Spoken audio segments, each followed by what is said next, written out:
Para ser feminista, es decir, partidaria de que la mujer debe pasar su vida lo más feliz posible, haciendo la mayor suma de bien posible, siendo lo más útil posible a la humanidad, gozando con tan perfecta naturalidad como el hombre la plenitud de sus derechos de ser humano, basta haber nacido ser humano, y por añadidura mujer. Las mujeres deben ser feministas, como los militares son militaristas y como los reyes son monárquicos, porque si no lo son, contradicen la razón misma de su existencia. Bueno, pues estas palabras pertenecen a una escritora española que posiblemente te inspiren y te den fuerza y hasta te emocionen. Lo que nunca pensarías es que le corresponden a una mujer que durante casi toda su vida dejó que su marido firmara sus obras, incluso después de haberse separado. Y hoy tal vez podamos desvelar a qué se debe esta contradicción.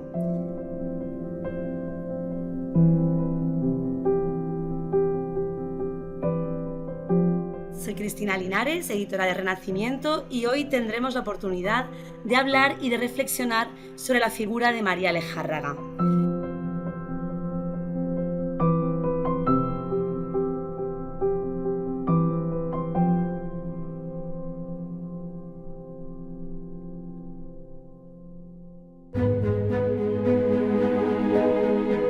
¿Qué sentirías si no pudieses firmar tu obra? Si ese libro, ese poema o esa investigación que ha sido el fruto de tu esfuerzo, de tu talento, llevara otro nombre. ¿Y cómo te sentirías si te vieras obligada a tomar esa decisión? Una que en algún momento de tu vida te hará preguntarte, ¿por qué firmé con nombre de hombre? Esta es la historia de mujeres que no fueron reconocidas en su tiempo, que por distintas razones tuvieron que ocultar su nombre, que fueron obligadas a cambiarlo por uno de varón. ¿Por qué firmé con nombre de hombre? Un podcast de la Asociación Clásicas y Modernas, producido por Rombo Podcast.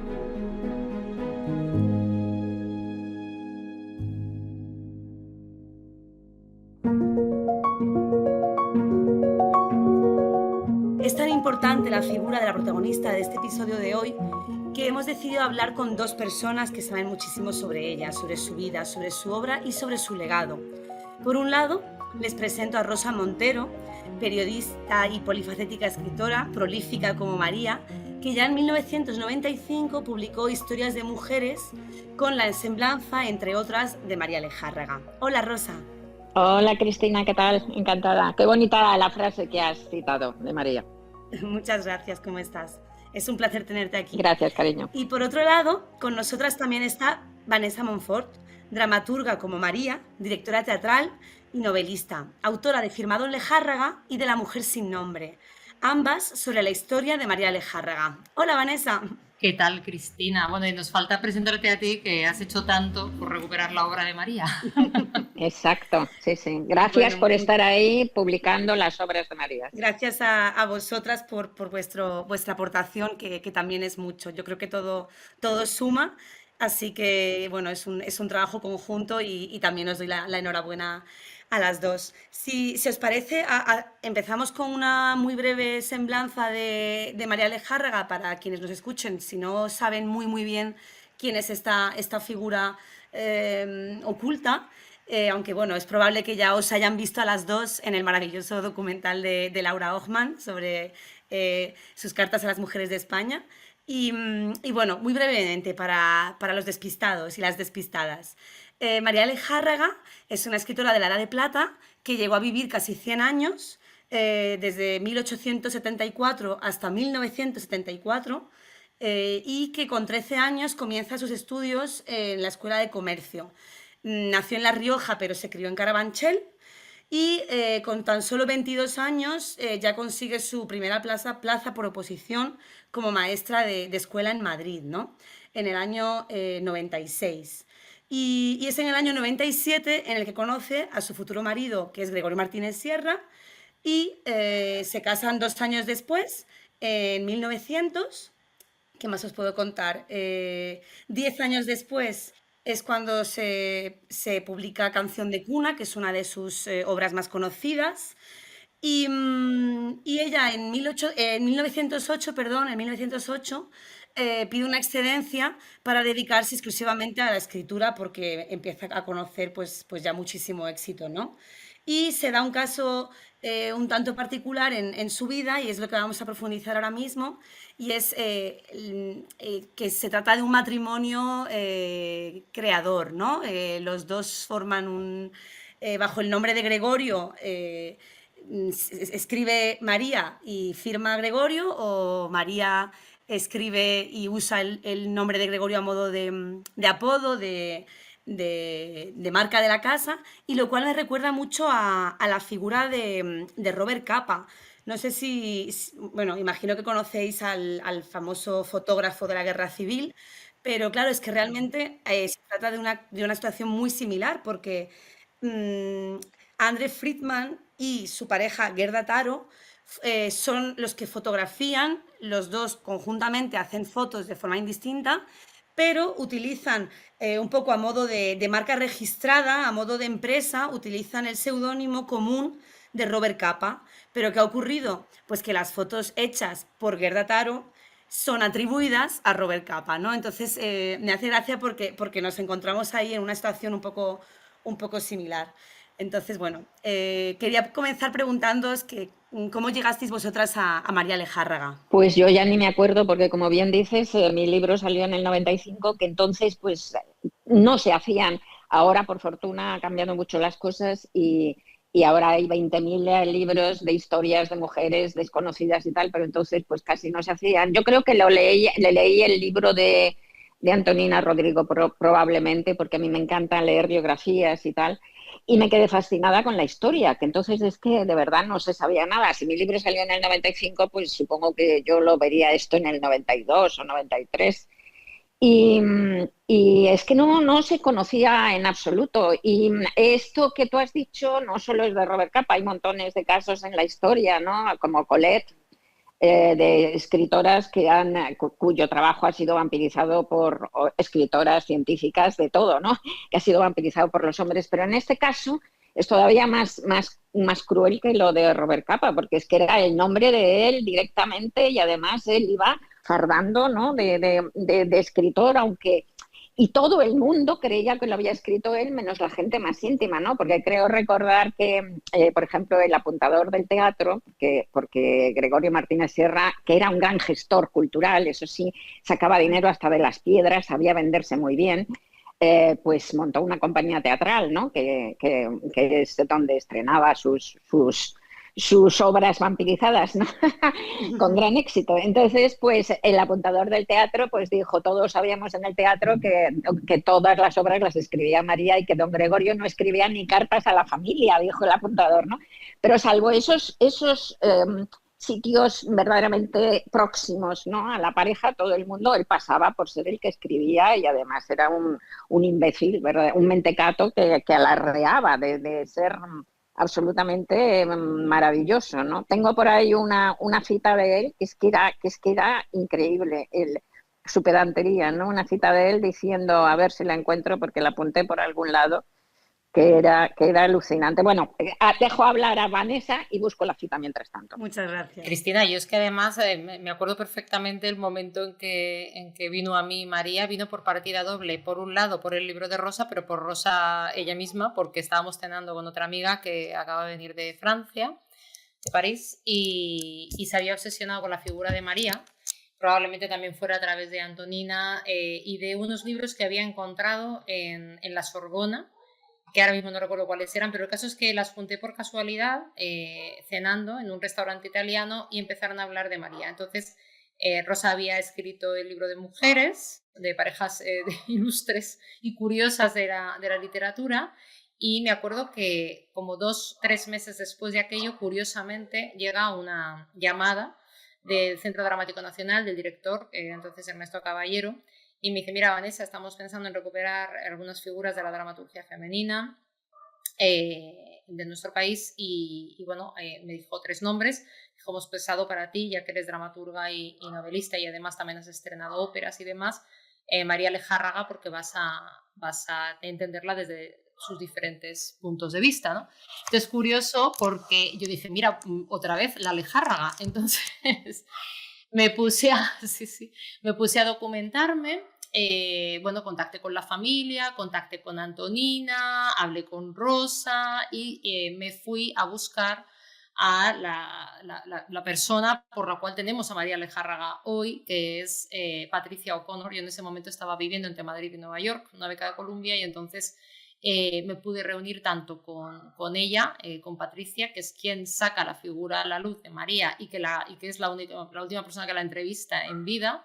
Y luego con Alda Blanco también, ¿no? Que ha sido, pues, bueno, pues la investigaban más desde el punto de vista político, ¿no? Entonces, entre una y otra, una como gran gurú, Patricia O'Connor, de la dramaturgia en castellano, aquel lado del charco, ¿no? Y por otro lado, Alda, quien me revelaba todo lo que quería saber sobre su figura en el exilio y su figura política feminista, pues claro, me volví loca porque dije, este es un personaje brutal, y al hilo de lo que decía Rosa, claro que todo el mundo lo sabía, y claro que, como tú dices, Cristina, esta es la historia de una marca. Es decir, la creación de la marca de Robert Capa y Yerda Taro es también muy sangrante y muy dolorosa, porque ellos, cuando se separan, bueno, ya Yerda muere, y gran parte de esas, bueno, él nunca reconoció, porque Robert Capa, es verdad que, bueno, él no era su nombre real, pero da lo mismo, porque él actuaba socialmente y culturalmente como Robert Capa. Es decir, él se apropió de la obra de los dos. Y sin embargo, pues gran parte de esas fotografías, que fueron muchas de las más famosas, ella quedó absolutamente diluida, con lo cual es también la apropiación de una marca, ¿no? En el caso de María con Gregorio, ellos crearon una marca por circunstancias de la época, es decir, porque la fachada tenía que ser masculina, porque si la fachada no era masculina, la marca no llegaba ni a estrenarse una obra en un vodevil de tercera, no digamos ya en un teatro nacional, ¿no? Entonces, claro que todo el mundo lo sabía, porque, entre otras cosas, ellas, pues cuando tú eres libretista, y yo lo he sido, trabajas mano a mano con el compositor, y bueno, pues ahí están todas las cartas que habéis ido publicando, ¿no?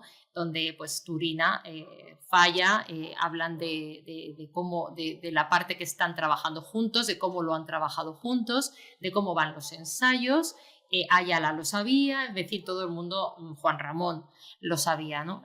Otra cosa es que María, por las circunstancias que hablaremos a lo largo de la entrevista, pues decidiera decirlo, porque lo dijo, pero tarde. Muy tarde, lo dijo tardísimo. He encontrado la frase, mirad qué cosas, es que fanfarroneaba, decía: yo he pensado mucho y hablo con mucha gente, y voy dejando en todas partes un prestigio personal tan grande y tan sólido, que solo con esto nos bastaría para tener asegurada la prosperidad. Es magnífico, ¿no? Un tío que no hace nada, ¿no? Pero bueno, lo sabía la gente del mundillo, la gente más del mundillo, pero la gente, ni los espectadores, y se mantenía la absoluta convención social de que ella no era la que escribía, evidentemente, sino que era él, vamos. Entonces, de hecho, cuando ella lo dice, como dice Vanessa, lo dice públicamente por primera vez en el 52, cuando publica su autobiografía, Gregorio y yo, la publica en México cuando está allí, pues se echan encima de ella todos los intelectuales del mundo unidos, todos los intelectuales españoles. Dicen, pero ¿cómo se puede creer esta mujer que se ha vuelto loca? Cuando ella dice solamente, además, en un eufemismo increíble, que las obras habían sido escritas en colaboración, cosa que además Gregorio había admitido en un documento secreto que había firmado en 1930, ¿no? Y solamente dice que las había escrito en colaboración cuando las había escrito ella, y se echa todo el mundo encima de ella. No, por eso a mí, Rosa, me enfada tanto cuando dicen es que no luchó por sus derechos. Es que no es verdad. Es que ella, durante el exilio, hay cantidades ingentes de cartas en las que, con su abogado, que se vende a la parte contraria, ella en el exilio y la parte contraria en España, intenta luchar porque le lleguen sus derechos. Pero claro, ahí está la SGAE, Sí, que estamos claro, en pleno franquismo, que está haciendo cualquier cosa menos ayudando. Ahí están todas las obras que han obvio. sido registradas por parte de Gregorio. Entonces, cuando a mí me dicen, ¿y cómo no luchó por sus derechos? Es que no es verdad. Es que otra cosa es que no se cuente y no se diga. Y siempre hay como un vacío, que a mí me apena mucho, en todo lo que se escribe sobre ella, Incluso yo no toqué ese tema porque no había espacio, digamos, en la obra de teatro, pero sí lo hice en La mujer sin nombre ampliamente, y reproduje muchas cartas, porque me parece que es que se tiene que saber que una cosa es que tú te hayas metido en una situación de la que no sabes salir, porque, a ver, igual que uno no nace ecologista, no nace feminista, te vas haciendo por el camino. Entonces, ella al principio es joven, está enamorada, cree en la unión intelectual de una pareja, que es lo que más le importa, lo dice muchas veces, y de repente pues dice, bueno, como no puedo firmar yo de momento mis obras, los dos vivimos de mi contrato de maestra y no es fácil que una mujer, o sea, no es como los Quintero, que eran dos hombres, no se da la situación de un hombre y una mujer escribiendo juntos, es más, la obra habría quedado plenamente desprestigiada, pues vas firmando tú, pero vas firmando tú se traduce en que, claro, tu seudónimo, que es tu nombre de pluma, Gregorio Martínez Sierra, él no solamente no firma, o sea, no trabaja a la mitad, sino que lo haces prácticamente todo tú, y luego, pues poco a poco, tú escribes, el otro dirige, y el otro está tan cómodo, como decía Rosa, en su estatus del gran autor, porque hay que recordar que cuando se estudia en las oposiciones para maestro de literatura a Gregorio Martínez Sierra, se le estudia como gran dramaturgo, no como el gran director que sí fue. Exacto. Se le estudia como un dramaturgo de la Ley de Plata, y eso es una usurpación. Y esa usurpación claro, se produce porque María la consiente al principio, pero luego también él pues, podría haberla mencionado en su testamento, que no lo hizo.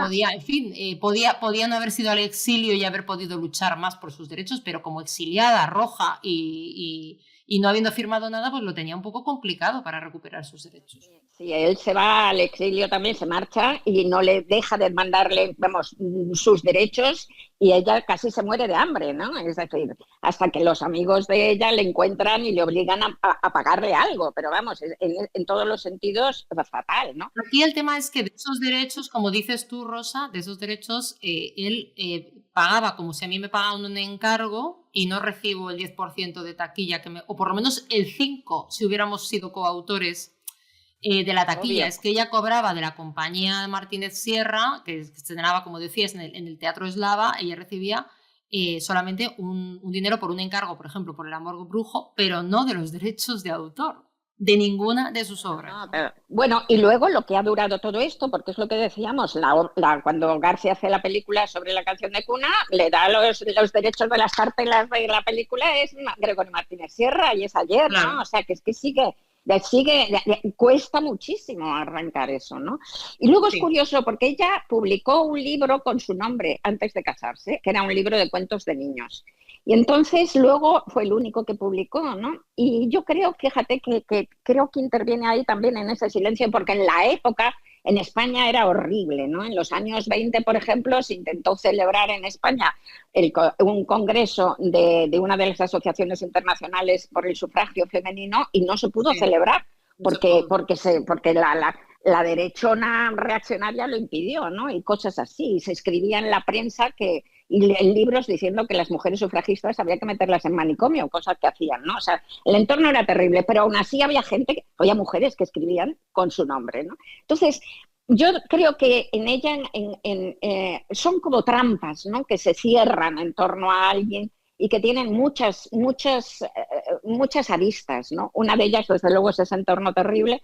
Luego otra es quizá la familia, porque ella publicó ese libro y cuando justifica en sus memorias, en Gregorio, cuando la saca las memorias cuando tenía 78 años, ¿no? Justifica por qué se cayó, da 3 razones, ¿no? Y la primera razón dice que su primer volumen de cuentos fue recibido con tanta frialdad por su familia que se juró no volver a publicar nada con su nombre. O sea que también es posible que tuviera un padre, ese padre médico que ella debía de admirar mucho y tal, no sé cómo explicarte, ¿no? Familias de estas represoras, eso por un lado, ¿no? Que ya es otra piedra más que tienes que levantar, ¿no? O sea, que si realmente te han puesto a parir por sacar ese libro de cuentos, ¿no? Eso uno. La segunda razón que da era que al ser maestra no quería empañar la limpieza de su nombre como maestra con la dudosa fama que en aquella época caía con la escritura, ¿no? Que efectivamente, pues... Bueno, es que además los contratos, concretamente en su época, le pillan 2 dictaduras. La de Primo de Rivera prohibía expresamente Sí, que las mujeres que eran maestras de niños firmaran obras públicamente, entre otras sí, muchas sí, chorradas que sí, prohibía sí. el contrato. Bueno, entre otras, o también prohibían que estuvieran casadas. No sé cómo se libró ella, porque yo he visto contratos de esa época que se prohibían a las Sí, maestras sí, que se casaran, pero bueno, sí, sí, ella se totalmente. libró de eso, por lo menos, ¿no? Y luego la tercera razón que da es que se refiere y ella misma dice que tal vez sea la más fuerte, dice que es el amor. Y dice concretamente, entre comillas, casada, joven y feliz, acometióme ese orgullo de humildad que domina a toda mujer cuando quiere de veras a un hombre. Y como eran un matrimonio legítimo, concluye, pondrían a sus obras el nombre del padre, que eso me parece tremendo. Entonces, Es terrible. ella no tuvo hijos. Era 6 años mayor el ratón, porque era... Ella, decían los contemporáneos que era feíta, mentira, las fotos es bien agradable, el que era horroroso de feo era Gregorio, ¿no? Que no tenía barbilla y parecía un ratón. Ella se enrolló se enamoró de Gregorio cuando ella tenía 20 años y Gregorio 17, los que fueren, ¿no? Más pequeña. Entonces, 23 años y él 17. Entonces, creo que el hecho de no tener también, que hubo una relación ahí ya perversa y enfermiza de entrada, porque se debía sentir culpable de no darle hijos, culpable de ser mayor, culpable de un montón, esas culpas horribles, no ya el orgullo de humildad, sino la culpa que arrastran las mujeres tanto, ¿no? Es un montón de circunstancias que se juntaron ahí y que hicieron que se quedara atrapada. Yo, Rosa, creo que en algunas cosas estoy de acuerdo, es decir, que yo creo que es una tormenta perfecta Sí. de situaciones que desde nuestro comodísimo, en el fondo, siglo XXI, es mucho más fácil juzgar que desde el punto de que te toca una época que te comes 2 guerras, 2 dictaduras y un exilio. Entonces, claro, todo eso puesto junto, siendo mujer y escritora, pues hay que bregar con ello. Pero concretamente, independientemente del amor de esos primeros años y todo lo demás, yo creo que es que en María no había un ego de autor. O sea, para ella la obra estaba por encima del autor y creo que ella disfruta muchísimo viendo como una de sus obras el público cómo reaccionan y cómo lo viven y cómo lo sueñan, ¿no? Y luego hay para mí una cuestión súper importante y es que las novelistas habían recorrido ya un largo camino, pero no había referentes de mujeres dramaturgas en España. Es decir, ahí creo que marca una diferencia enorme en el sentido de que en mi caso, que soy las dos cosas, sé perfectamente que cuando estoy escribiendo novela, eso me lo guiso y me lo como yo en casa y puedo estar tecleando, dando de comer al perro y si tuviera un niño acunándolo con la otra mano y no salir de casa. Pero la profesión de dramaturgo se vive de puertas afuera. Se vive en la calle, se vive yendo a conocer a los actores, en aquel momento a los gerentes de los teatros y todo el mundillo teatral se fraguaba en las tertulias. En las tertulias no podían entrar las mujeres. Entonces, ella lo que era fundamentalmente era dramaturga y lo que soñaba con ser era dramaturga, ella lo que amaba era el teatro, luego escribió una obra narrativa también, como sabemos, y tradujo, pero sobre todo era dramaturga. Entonces, entre la falta de referentes, entre que no se la habrían tomado en serio, entre que no tenía acceso para vender esos libretos, ella también dice en esas memorias que, y en algunas entrevistas, que claro, Gregorio era una persona que le encantaba la farándula, que como has dicho antes, le encantaba fanfarronear, pero ella no lo cuenta así, cuenta como que era muy buenas relaciones públicas, dicho con otras palabras, pero que verdaderamente, y era un muy buen director, que tenía un muy buen ojo para las obras, las cosas como son. Entonces, ella estaba cómoda al principio en esa situación porque verdaderamente no le importaba, lo sabía la gente que lo tenía que saber, y otro le importaba un poco menos. Es decir, en ese momento no piensas que tu seudónimo, que es el nombre de un hombre real, se puede ir con otra y se puede morir, y entonces tú te quedas atrapada por tu propia maquinaria, digamos, ¿no? Y tampoco creo que pensara que Gregorio jamás iba a reconocer públicamente que la autoría era la de los dos, como que a partir de un punto le daría la alternativa, ¿no? Pero no lo reconoció nunca y no lo menciona en su testamento. Entonces ocurren tantas cosas que no están dentro del guión que ella se ha escrito a sí misma, por no hablar de que para ella, insisto, que decía muchas veces que para ella la unión perfecta entre un hombre y una mujer era la unión intelectual. que para ella era la más apasionante y la más duradera. Entonces yo creo que básicamente cuando Gregorio escribe su primer libro de poemas, que incluso él reconoce, y ella también, que le corrigió y que le hizo de editora, y luego ya, pues yo creo que se da cuenta que efectivamente él es más director que escritor, acaba escribiendo cada vez más ella, desde las primeras obras prácticamente, porque el universo de sus primeras obras ya son Recuerdos de María, pues de Granada, de Canción de Cuna está claro, pues tenía una hermana monja de clausura, y entonces, claro, o sea, llega un momento en el que yo creo que es que la mejor creación de María Lejárraga es el propio Gregorio Martínez Sierra, escritor. Ella se quiso creer que Gregorio era escritor también para poder enamorarse de él y para tener esa pareja perfecta con la que ella soñaba. Resulta que no era. Más que escritor, quiso creer que era un genio. Evidentemente ella pensaba que él era un genio en los primeros 6 años, por lo menos, que es lo que duró ese caramelo envenenado, totalmente, ¿no? Porque se casaron en 1900 y en 1906 ella estaba de amante con Catalina Bárcenas, que era la actriz joven más famosa y más guapa, que por cierto, yo siempre he tenido la maligna sospecha de que Gregorio Martínez Sierra se quiso montar una compañía de teatro justamente para poder tener acceso a las jóvenes damas, ¿no? Actrices, o sea que bueno. A ti es que te cae muy mal Gregorio. Muy mal, me cae muy mal. Entonces en 2006 ya es amante de Catalina Bárcenas, ¿no? Y ella ya lo sabe y ahí empieza ya, ahí es cuando que me parece además, todo lo que has dicho me parece lucidísimo y un retrato exacto de lo que ella, de ese ensueño, ella era además muy joven, de ese ensueño que ella se creó, ¿no? Y de esa historia de amor romántico, ¿no? Que ella se creó. Bueno, y entonces a partir de ahí empieza la parte que yo digo perversa, ¿no? Porque a pesar de que él está con la otra y ella lo sabe, bueno, de hecho ella se intenta suicidar en 1909, metiéndose en el mar, ¿no? Y debieron de ser unos años verdaderamente amargos. Pues ella sigue escribiendo y sigue escribiendo además papeles para su rival, papeles en los que su rival se pueda lucir. Y la rival supongo que la odia porque, claro, van juntos a las giras, ¿no? La rival debía decir, no sé, no nos podemos librar de ella, porque seguro que la rival creía que Gregorio escribía algo, seguro que Gregorio engañaba a Catalina. Claro, es que la rival yo creo que se enamora también del escritor, claro, no solamente del director y el empresario. Entonces, claro, de repente, ¿cómo le justificas a tu amante que no eres tú quien escribe? Y claro, el amante diría, efectivamente, o sea que para ella era un drama también. Para ella un drama también. Y, bueno, y claro.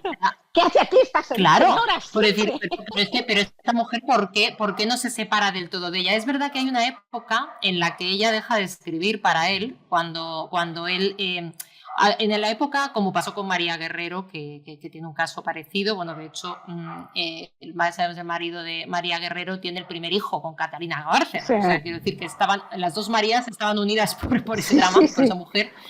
En este caso le dijo, vuelve para casa porque si no, no vuelves a trabajar porque la empresa era soy yo y no vuelves a hacer teatro en este país, y el otro volvió con la pata quebrada. Pero siguieron viviendo tan normales, sabiendo que tenía un hijo con ella. En el caso de María no quiso tener una doble vida con Gregorio y con Catalina, no quería que él tuviera una casa B, digamos, entonces se quiere separar.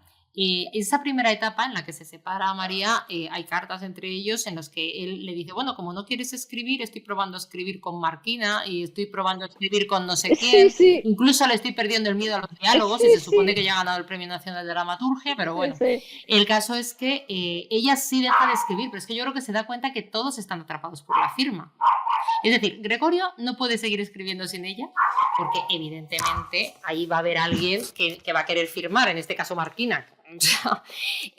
No puede seguir firmando y además se va a notar el cambio, ¿no? No puede seguir escribiendo porque él no es el que escribe. María tampoco puede seguir cobrando y no puede seguir dedicándose a su profesión porque digamos que ella no existe como escritora, tendría que empezar de cero a una edad que ya es considerable.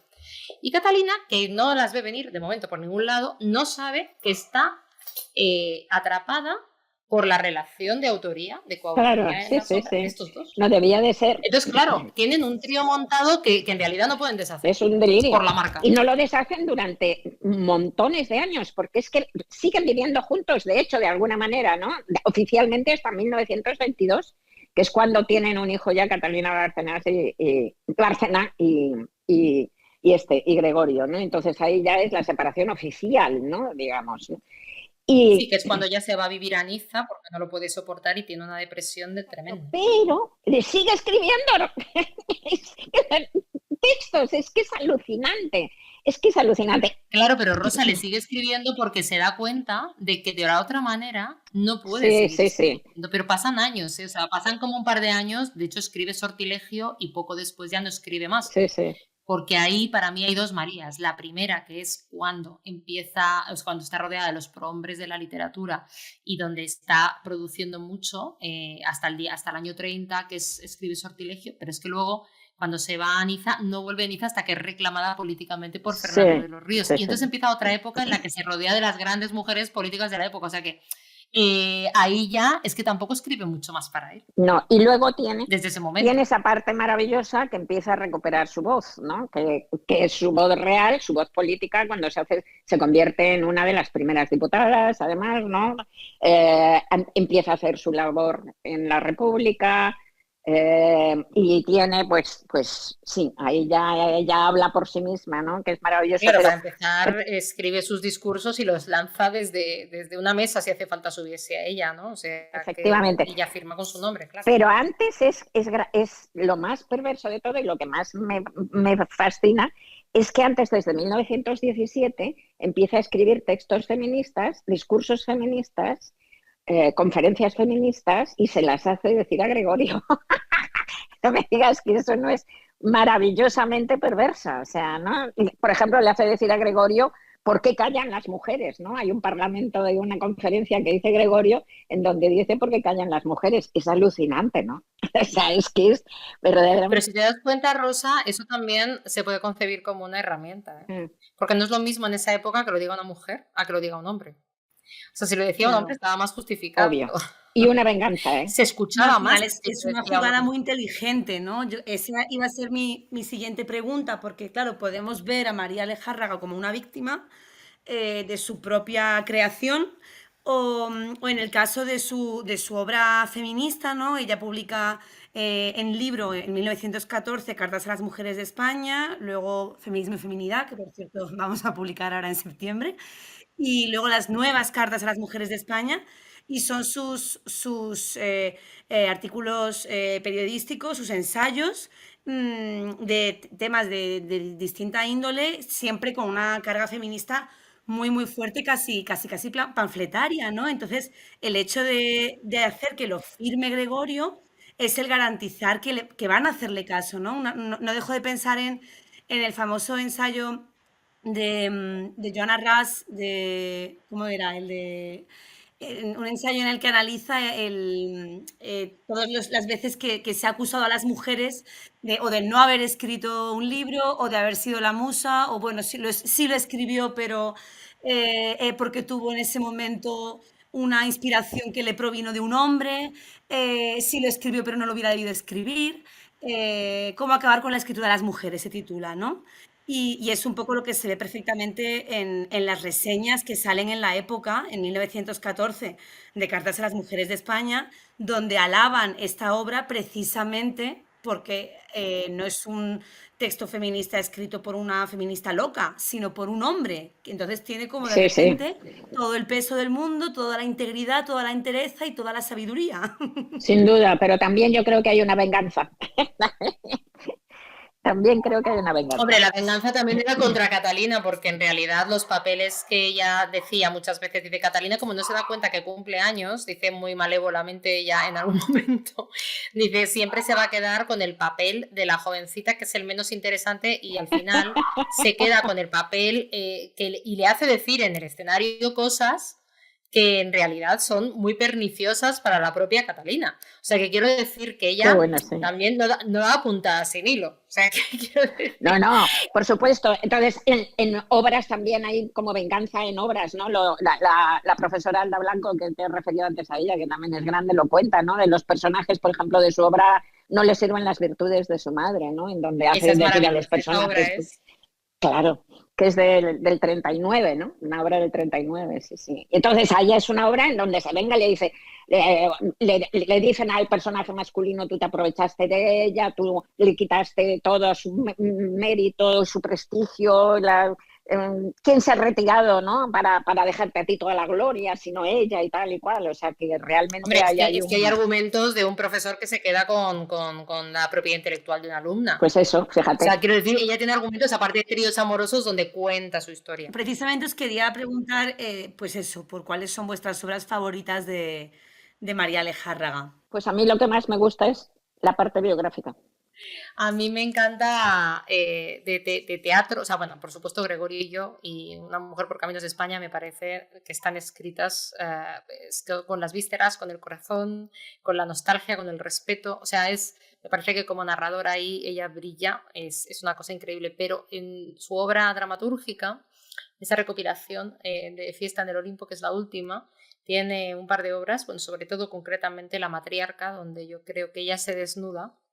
Es una obra breve, donde se escucha a la María Lejárraga que hubiéramos tenido si uno hubiera tenido que esconderse tras Gregorio. Y digo esto porque hay una reflexión que ella hace, ya no recuerdo si eran Gregorio y yo, o en una de las tantas cartas que me he leído de ella, donde dice que, claro, es que tenemos que pensar que ella escribía para una compañía y decía que las compañías tienen hambre de textos constantemente, hay que darlas de comer como un niño hambriento, ¿no? Entonces eso lleva a un autor a escribir por encargo y a escribir, como ella dice, más de lo que puede cuidar. Dice, como una madre pobre tendría que parir más hijos de los que puede alimentar, ¿no?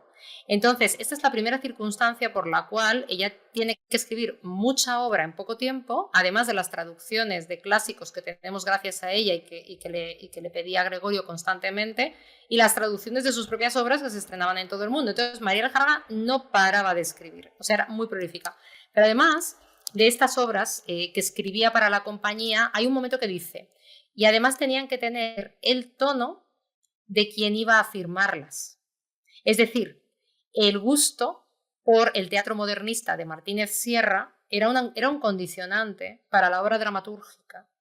Y cuando una vez se libera de esa firma, surge una María Lejárraga también distinta. Y esa es una reflexión que yo creo que es interesante también, ¿no? Para recordar a los quienes nos escuchan que ella en el año 50 es cuando decide, tiene ya 74 años, que se va a ir a vivir a América. Está un tiempo en Estados Unidos, también en México y acaba en Argentina, ¿no? Y ahí publica, por ejemplo, Viajes de una gota de agua en el año 54, entre estas obras teatrales infantiles, entre las que se encuentra la famosa Merlín y Viviana, que manda a Disney y que luego, 5 años después, él saca La Dama y el Vagabundo, ¿no? Entonces, bueno, esto es una anécdota curiosa, ¿no? Que en las cartas que María manda a sus familiares se lamenta, ¿no? de haber mandado el manuscrito de Merlín y Viviana, que es la historia de un perro y una gata. La gata es así elegante, es una dama, como la dama y el vagabundo, y él es un perro callejero. Y realmente, bueno, pues Disney cambia la gata por una perrita y algunas cosas más. Y es otra de las penurias, ¿no? por las que tuvo que pasar María Lejárraga, aparte de su trayectoria dramática, trayectoria Fue vital. frente a reunirse con Disney, con Clarice Pornov, y finalmente esa reunión no se dio con él, se dio en Disney, en Los Ángeles, para hablar de esto, y no lo recibió, y luego se encontró al año y medio. Considerando que Disney también es conocido por sus apropiaciones indebidas, tampoco, o sea, es un poco leyenda, pero es cierto que tampoco es nada descabellado. Claro, no es nada descabellado porque además afirma está inspirado en el texto de Merlín y Viviana, que es del año 50. Recordemos que La Dama y el Vagabundo, la película sale en el 55, pero un año antes sale el libro, ¿no? Firmado por Ward Green. Y Walt Green escribió y publicó en Cosmopolitan en el año 45 un relato muy breve que se llama Happy Dan the Cynical Dog. Y efectivamente es la historia de un perro que está muy contento porque cada día va a comer a una casa diferente, en cada casa le llaman con un nombre diferente y le tratan estupendamente. Pero ya está, ese es solamente un aspecto de la personalidad del perro, de la María Vagabundo, pero toda la historia de amor y toda la trama no está en el Cynical Dog, ¿no? Entonces, bueno, la verdad es que es una cosa más añadida, ¿no? Rosa, cuéntanos cuáles son tus obras favoritas de María Lejárraga. A mí las dos autobiografías, ¿no? Que son preciosas. Y no conozco las últimas obras teatrales suyas y me gustaría leerlas, la verdad. Pero creo que es importante lo que ha dicho Vanessa, ¿no? Que realmente hubo una temporada, de hecho, en la que Martínez Sierra le urgía tanto en sacar obras como chorizos, verdaderamente, y además como para hacer una máquina de hacer dinero, ¿no? Que incluso los contemporáneos empezaron a decir, ¿no? Que estaba vendido pues eso, ¿no? El que había tenido tanto éxito con Canción de Cuna ahora se ha vendido al dinero, ¿no? Porque efectivamente estaba haciendo que María fuese pues esa máquina de escribir obras fáciles, digamos, ¿no? Como intentando llenar la casa, ¿no? Llenar el teatro.